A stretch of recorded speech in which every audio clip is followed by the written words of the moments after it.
Well, thanks for coming out to hear us today. You know, we've been through the governor's budget briefing with the traditional lack of details from Governor Cuomo on what direction we're going. Actually going to have a two-pronged approach to the budget to be presented this year.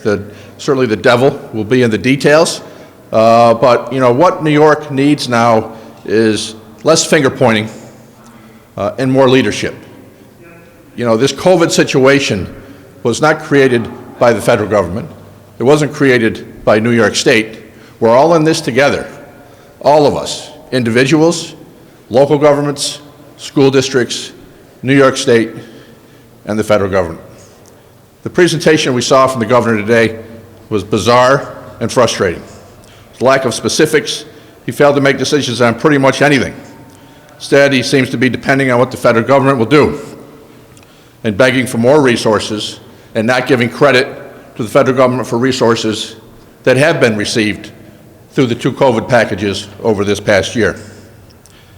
Yes, we need results from Washington, and we need help from there, but we must have a plan going forward, a realistic plan based on numbers that aren't just out of thin air. $15 billion, that is not the true deficit of New York State.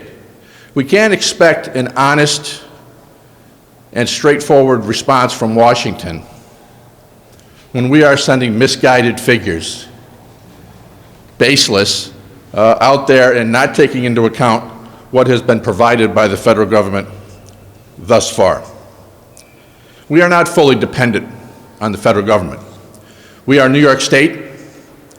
We are New York tough. We need the leadership in this state right now to move forward as New York, working together and not pointing fingers at each other. We need to work together to get through this, and we can get through it. You know, we will wait to see what the governor comes out with in details. I understand Robert Mujica just did a briefing. I did not catch that personally, nor have I seen the briefing books that are out so far. We're expecting budget bills, hopefully later today, to get into this detail. But from my perspective, this budget that's being offered today is not New York tough. It's New York weak. With that, I'll take any questions. So you mentioned that you know, the state shouldn't be just dependent on federal resources. Well, where do you think of the $6 billion to $15 billion proposals? What would you like to see from the federal government, if anything? Well, we need a true accounting from our New York State Budget Division on where our deficit really is, so that we know what that is, so that New Yorkers know what that is, and furthermore, that the federal government knows what that is. Because that's been the concern all along, is that red state legislators don't want to bail out big spending blue states for their errant ways and overspending ways for decades. You know, before COVID, and this is a disaster, financial disaster everywhere in this country. But before COVID, New York went into this with a $6 billion deficit. New York continues to spend too much and tax too much. So we need to work together at all levels, sacrifices at all levels, from the individual to our schools, to our local and county governments, to New York State and to the federal government. We're in this together. We need to be working together and not pointing fingers at each other and jumping all over each other when a mistake may be made. Nobody's been through this before. Nobody's been through this before. We need a better spirit of cooperation. You know, we got a new administration coming in Washington.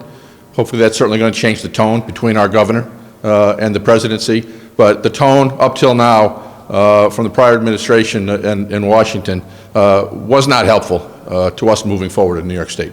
So the governor laid out what would happen if they only got New York only got $6 billion from the feds. And it includes 5% across the board cuts, tax increase on the wealthy. I think there was some monthly borrowing. You're saying that New York really does need to step up and be responsible on its own. Would you support any of those measures? Or which ones would you prioritize? Well, we're certainly going to look at what the governor's specific proposals are. You know, we already hear him talking about foregoing the continuance of the middle-class tax cut, which would basically be an increase on taxes. The increases on high earners has certainly been something that's been problematic over the years, given the outflow of individuals from New York, losing higher earners, and having lower wealth individuals come in. Following this COVID epidemic and the work from home and remote working certainly has helped, I think, move that along, and we need to be very cognizant going forward on increasing taxes in New York. We need to get our spending in order, and we need to account appropriately for the billions of dollars we've gotten from the federal government through COVID relief so far that the governor wishes to ignore whenever he's speaking about it. So we use cut cuts, 5% across the board, or long-term borrowing, or it kind of sounds like you're saying you don't really think the deficit is as big as he's saying. So I think the deficit is not as big as he's saying. I think E.J. McMahon and the Empire Center certainly agree with that and have figures out there that is the case. You know, we have a 7.6 or so rainy day fund.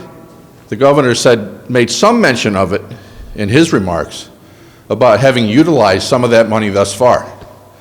How much of that remains, we don't know. Why we haven't been told about that spending of the rainy day fund throughout this, we don't know. Which is all the more reason that this legislature needs to get back in the game. Needs to end the governor's emergency powers today, as we've been calling for since the middle of May. It's time that the legislature get involved in the checks and balances of this government and has a real handle on what's going on fiscally in New York State. Corbin, you have a question? No? You good? Okay. Well, I guess I have one word to sum up. I mean, there's Sorry, more. go ahead, Karen. Oh, yeah, no, Go ahead, Karen. Oh, no, I'm I mean, it just seems like we can't really do anything until the federal relief package comes and right? I mean, the lawmakers can't really go in and start saying, we'll cut this, we'll raise this tax. We're waiting. Well, you know, the governor apparently, according to some comments that Robert Mahika made, is planning on continuing to leave his unilateral discretion in the budget. We'll see that in the details as we come out. We don't have any language on that. You know, we need a true picture on what's happening here fiscally in this state. Where we stand today, you know, when we have, from the comptroller saying we've had an increase of $3.8 billion of revenues come into the state this year than what was anticipated. And we've received $4 billion from the federal government towards education that doesn't have, all we need is a waiver. It doesn't have to, and the state will supplant its own spending with that $4 billion from the governor's quoted good friend, President Joe Biden. And I hope that that relationship pays off for New York State. I hope that we have a good relationship moving forward with our federal government. But we have to be able and ready in New York to pull ourselves up by our own bootstraps and not just continue to wait on handouts from the federal government to appease our overspending ways in New York State. Given your reaction to the governor saying that he would propose to pursue litigation if the federal government doesn't give, you know, the fair amount to New York. Yeah, I don't think that's the best way to start out an amicable relationship, saying that if you don't do what you want us to do, we'll take you to court and we'll sue you. You know, we've been resorted to doing that in New York State against the governor because of his inaction on things, particularly the reopening of restaurants in New York State, to win in court because the governor refuses to do things. That's a last resort. And that shouldn't be something you're throwing out there the day before a new president is being inaugurated, that you do what we want to do or we're going to sue you. Great, thank you so much, everybody. Let's get to your meeting. Okay, thanks.